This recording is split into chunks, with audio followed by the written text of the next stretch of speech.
Tapi untuk kalian pengguna Gojek, itu kalau seandainya kalian gak bayar di Vindaya, itu akan berpengaruh kepada saldo kalian.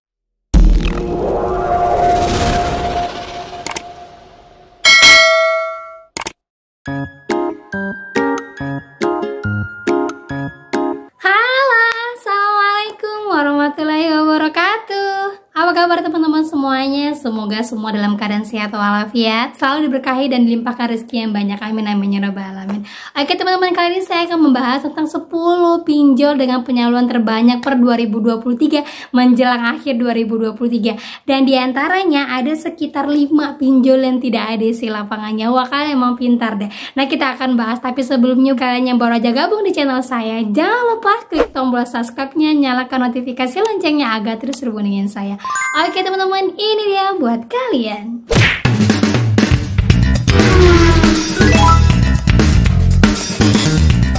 Oke teman-teman, sebelumnya ya kita mengucapkan terima kasih kepada Bapak OJK karena sudah sah peraturan ditentukan untuk desa-desa yang menagih ke rumah-rumah kita langsung, yaitu sudah jelas sekali tidak boleh menggunakan kekerasan, tidak boleh mencaci, tidak boleh lebih dari jam 8 malam. Dan buat teman-teman semuanya ya, kalau ada desa yang datang di jam 8 malam ya, misalnya nih pas pulang mau 10 menit lagi jam 8 malam, kalau bisa telepon Bapak security, minta langsung dampingin sama security ya, karena apa, sudah jam 8 malam ya teman-teman ya.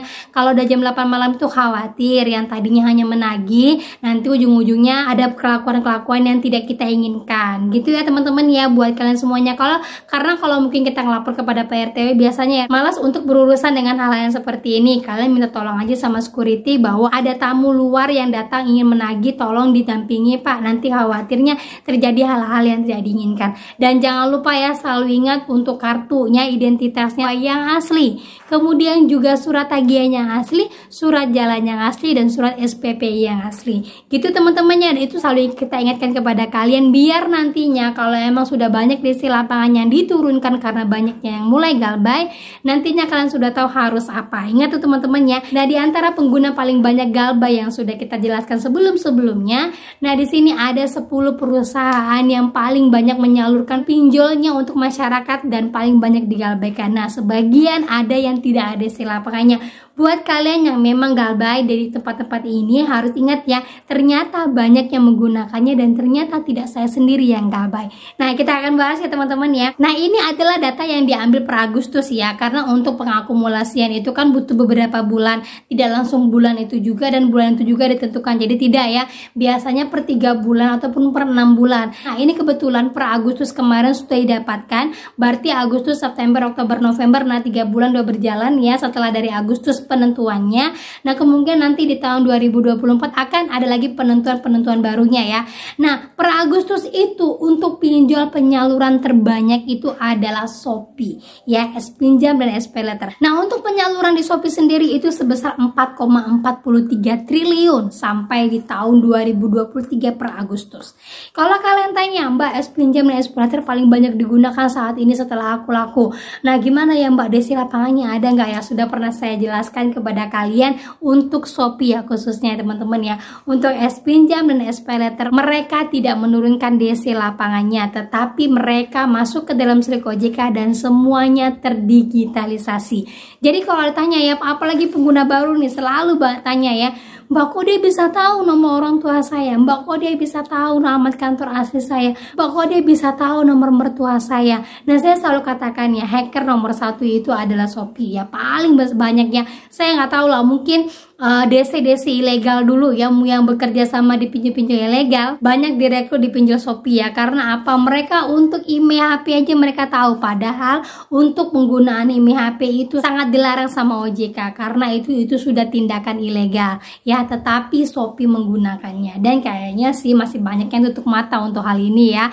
Nah, kalian sendiri kalau pengguna Shopee kalian jangan khawatir ya, kecuali untuk PayLater. Selalu saya katakan ya, untuk PayLater emang ada DC lapangannya, tetapi bukan dari Shopee ya, tapi dari toko yang kalian gestun ya. Mudah-mudahan lah untuk peleter-peleter yang gestun kayak gini segera ditutup ya, jangan hanya aku laku saja, diperbaiki juga untuk peleter dari Shopee-nya. Kalau Shopee sendiri penyumbang terbanyaknya adalah peleternya juga ya teman-teman ya. Semoga OJK membuka mata ya, nggak hanya satu-satu aja.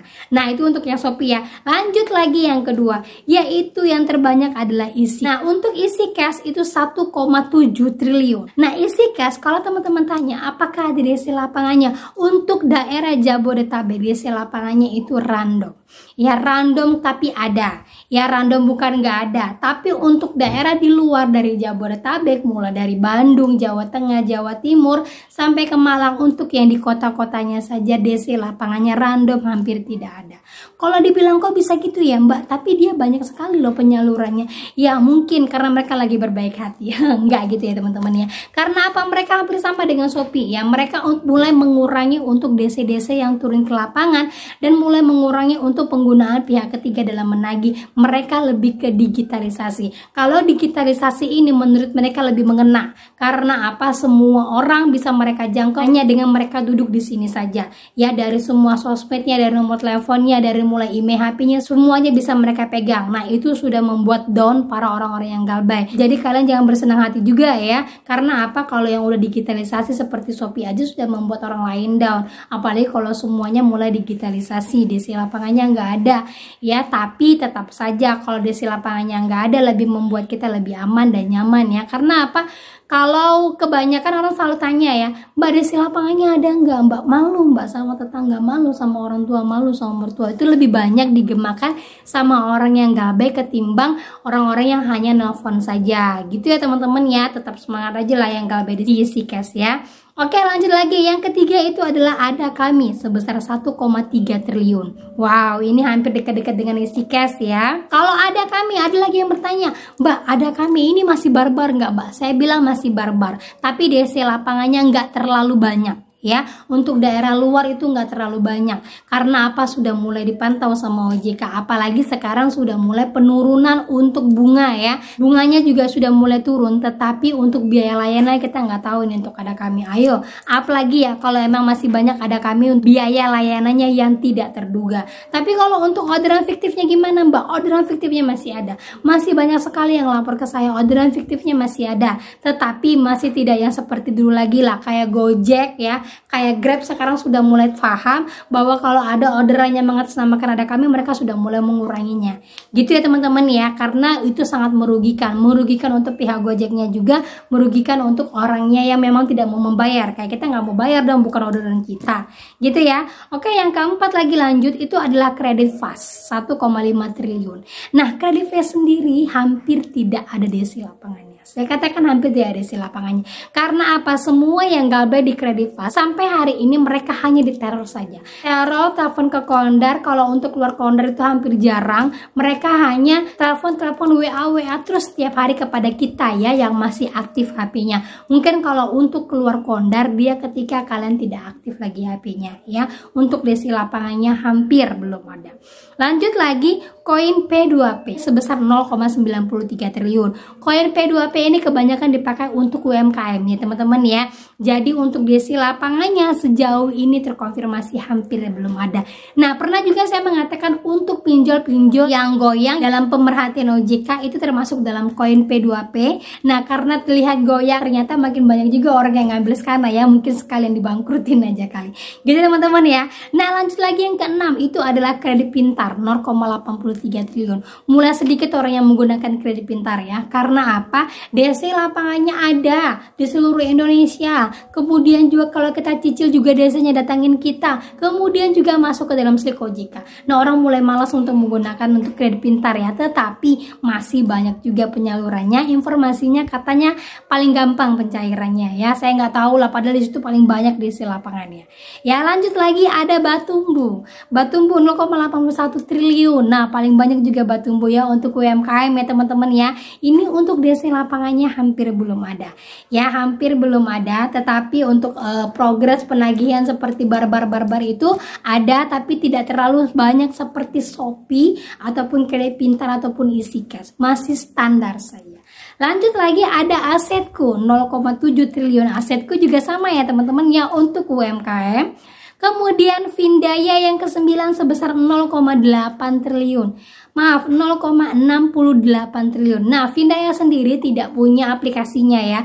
Jadi Vindaya ini penyalurannya kepada GoPinjam dan GoPay Cicil. GoPay Pinjam dan GoPay Cicil. Nah, ini untuk penyalurannya ke sana gitu ya. Kalau untuk Vindaya sendiri dia tidak ada lagi pinjolnya. Dan kenapa Vindaya termasuk ke dalam 10 perusahaan yang paling banyak penyaluran? Ya karena paling banyak menggunakan GoPay Pinjam dan GoPay Cicil juga paling banyak. Untuk destinasi lapangannya sendiri gimana? Ada, itu hanya sampai ke Bandung saja, Jabodetabek dan Bandung. Kalau untuk penagihannya gimana Mbak? Barbar ya, tapi tidak terlalu kayak keluar kondar gitu, jarang ya, apalagi HP kalian masih aktif. Tapi untuk kalian pengguna Gojek, itu kalau seandainya kalian gabay di Vindaya, itu akan berpengaruh kepada saldo kalian dan berpengaruh kepada rating kalian sebagai Gojeknya gitu ya. Dan untuk pengguna Gojeknya sendiri yang misalnya suka belanja, suka jajan gitu ya di Gojeknya, itu biasanya saldonya juga akan dibekukan di sana gitu ya teman-teman ya. Nah, lanjut lagi yang terakhir adalah Amarta sebesar 0,62 triliun. Itu adalah termasuk UMKM juga. Nah, untuk Amarta sendiri tidak ada DC lapangannya ya, tergolong masih aman, tergolong masih ya hanya ini aja lah ya, WA teror-teroran seperti yang lain-lainnya. Tapi sejauh ini tidak ada isi lapangannya. Karena kalau yang untuk UMKM sendiri, kita ketahui ya UMKM itu disorot sama pemerintah. Dan itu untuk pembiayaan modal usaha. Jadi memang dikasih keringanan sedikit lah sama pinjolnya sendiri. Karena apa? Untuk memutarkan modal itu membutuhkan waktu tidak sehari atau 2 hari, butuh waktu berbulan-bulan. Sehingga isi lapangannya tidak ada. Ya jarang sekali ya, beda dengan pengguna konsumtif. Kalau konsumtif sendiri dia memang kita gunakan untuk makan, kita gunakan untuk kita pakai baju. Nah, itu biasanya dianggap mampu karena kita membayarkannya menggunakan gaji, dan dianggap bahwa kita mampu untuk membayarkannya dengan harian ataupun mingguan ataupun juga dengan bulanan. Ya, beda dengan UMKM. Makanya kenapa keluar kemarin mandat dari presiden untuk menghapuskan hutang-hutang UMKM yang lama-lama yang tidak bisa dibayarkan. Karena apa? Kalau untuk modal usaha itu kembalinya tidak cepat. Gitu teman-teman ya. Jadi buat kalian semuanya kalau yang mau modal usaha boleh-boleh aja dipinjol karena DC lapangannya tidak ada, dan juga untuk penagihannya itu hanya barbar gitu-gitu aja deh. Hanya peringatan-peringatan gitu-gitu aja. Nah, gitu ya teman-teman ya. Oke, buat kalian semuanya yang galbay-galbay di sini, ingat aja bahwa semua perusahaan yang menyalurkan ini semuanya hampir banyak yang galbay. Gitu ya. Dan juga untuk DC lapangannya tidak semuanya ada DC lapangannya. Apalagi untuk daerah-daerah tertentu di luar dari Jawa, di luar dari Jakarta, itu juga DC lapangannya masih sedikit-sedikit saja. Jadi nggak usah terlalu khawatir, nggak usah terlalu kalian pusingkan untuk teroran DC. Karena apa? Semua teroran itu akan berhenti masanya. Gitu ya teman-teman ya. Oke, itu saja yang bisa saya sampaikan buat kalian. Semoga bermanfaat dan menjadi mood booster buat kalian semuanya dan menjadi informasi yang baik buat kalian. Akhir kata saya ucapkan assalamualaikum warahmatullahi wabarakatuh.